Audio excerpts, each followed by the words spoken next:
എല്ലാവർക്കും നമസ്കാരം. അപ്പോൾ ഇന്നത്തെ വീഡിയോ എന്ന് പറയുന്നത് ജർമ്മനിയിൽ നിന്ന് സ്വീഡനിലേക്ക് ഷിപ്പിലൊരു യാത്രയാണ്. നമ്മുടെ ട്രക്ക് ഷിപ്പിൽ കയറ്റിയിട്ട് സ്വീഡനിലേക്ക് കൊണ്ടുപോകുന്ന ഒരു യാത്ര.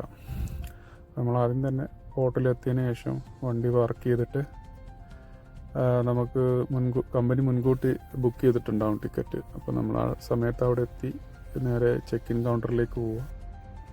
ഈ ബിൽഡിങ്ങിൻ്റെ ഫസ്റ്റ് ഫ്ലോറിലാണ് നമ്മുടെ കമ്പനിയുടെ TT ലൈൻ എന്നാണ് നമ്മുടെ ഷിപ്പിൻ്റെ പേര്, കമ്പനിയുടെ പേര്, ഷിപ്പിംഗ് കമ്പനിയുടെ പേര്.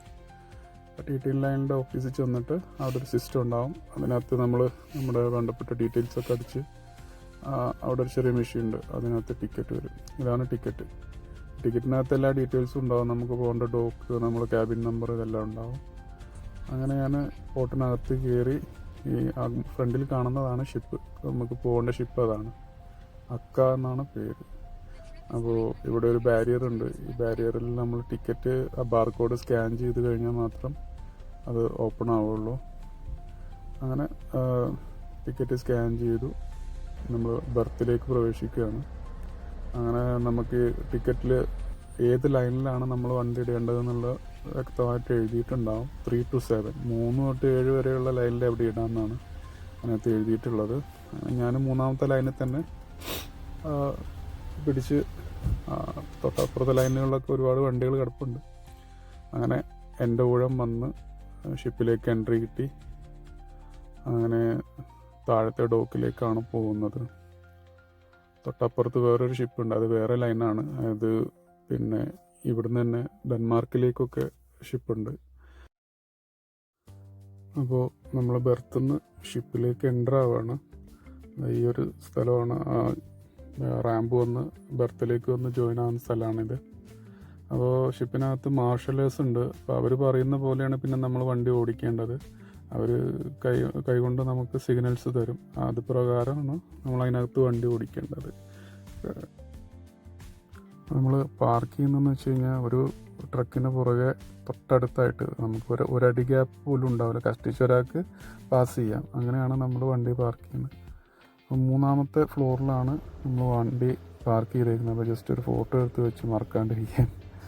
അങ്ങനെ ഷിപ്പിനകത്തേക്ക് കയറി പോവുകയാണ്. അപ്പോൾ നമുക്ക് എൻ്റെ റൂമുള്ളത് 9th ഫ്ലോറിലാണ്. അപ്പോൾ നമുക്ക് ലിഫ്റ്റ് സൗകര്യമുണ്ട്, നമുക്ക് സ്റ്റെയർ ഉണ്ട്, എല്ലാം ഉണ്ട്. ഞാൻ ലിഫ്റ്റിൽ ഇതുവരെ കയറിയിട്ടില്ല. അപ്പോൾ ജസ്റ്റ് ലിഫ്റ്റിലൊന്ന് കയറി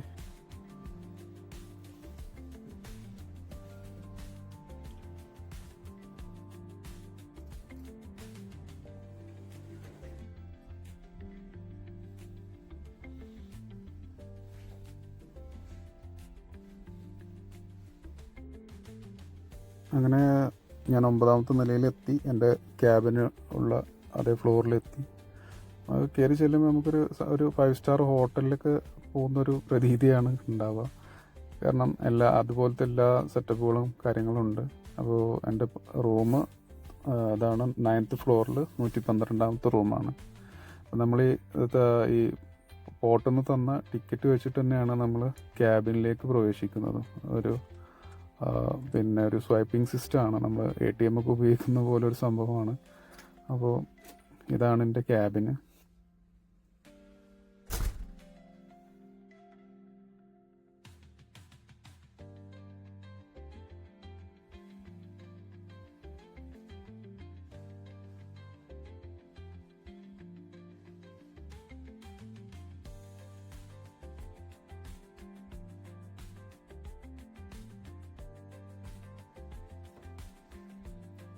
അപ്പോൾ നമ്മുടെ ഡിപ്പാർച്ചർ ടൈം എന്ന് പറയുന്നത് 9:30 മണിക്കാണ്. അപ്പോൾ ഞാൻ കുറച്ച് നേരത്തെ കയറിയായിരുന്നു. ഒരു 8:30 ഒക്കെ ആയപ്പോഴേക്കിന് ക്യാബിനിലെത്തി.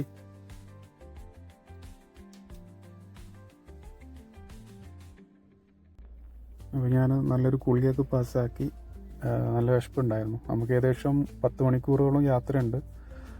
അപ്പോൾ ടിക്കറ്റിനകത്ത് നമുക്ക് 2 മീൽസ് കിട്ടും, ഡിന്നറും ലഞ്ചും ഒക്കെ ആയിട്ട്. നമ്മൾ ഏത് സമയത്താണോ പോകുന്നത് അതനുസരിച്ച് നമുക്ക് ഫുഡ് കിട്ടും. രാവിലെ ആണെങ്കിൽ ബ്രേക്ക്ഫാസ്റ്റ് കിട്ടും. അങ്ങനെ റെസ്റ്റോറൻറ്റ് ലക്ഷ്യമാക്കി പോയി. 7ാമത്തെ ഫ്ലോറിലാണ് ഈ ഷിപ്പിനകത്ത് റെസ്റ്റോറൻറ്റ്, അതുപോലെ കുട്ടികൾക്ക് പ്ലേ സ്റ്റേഷൻ ഉണ്ട്, അതുപോലെ ചെറിയൊരു ഡ്യൂട്ടി ഫ്രീ ഷോപ്പ് പോലെ ഒരു സംഭവമുണ്ട്. ആരുമില്ല. അപ്പോൾ ഞാൻ അകത്താരെയും കാണാത്തതുകൊണ്ട് ഞാൻ കയറിയില്ല. അങ്ങനെ ആ ഒരു കോറിഡോറിലൂടെ ലാസ്റ്റ് അങ്ങ് എൻഡിലാണ് റെസ്റ്റോറൻറ്റ് വരുന്നത്. ഇവിടെ ഒരു ചെറിയൊരു എന്താ പറയുക സിറ്റിംഗ് ഏരിയ ഉണ്ട്. അതിൻ്റെ റൈറ്റ് സൈഡിലായിട്ടാണ് നമുക്ക് റെസ്റ്റോറൻറ്റ് വരുന്നത്. ഇതാണ് റെസ്റ്റോറൻറ്റിൻ്റെ എൻട്രൻസ് വരുന്നത്. നമ്മൾ ടിക്കറ്റ് കാണിച്ചു കൊടുത്തു കഴിഞ്ഞാൽ നമുക്ക് വേണ്ട ഫുഡ് നമുക്ക് സെലക്ട് ചെയ്യാം. അത്യാവശ്യം നല്ല ഫുഡായിരുന്നു. അങ്ങനെ തിരിച്ച് ഞാൻ വീണ്ടും ക്യാബിനിലോട്ട് തന്നെ പോവുകയാണ്. കാരണം നല്ല ക്ഷീണമുണ്ട്. ഇനി ഏകദേശം 9 മണിക്കൂറോളം ബാക്കി ഉണ്ടാവും. അപ്പം നന്നായിട്ടൊന്ന് ഉറങ്ങാനുള്ള സമയമുണ്ട്. നൈറ്റ് ആയതുകൊണ്ട് ഒന്ന് ഉറങ്ങാമെന്ന് വിചാരിച്ചു.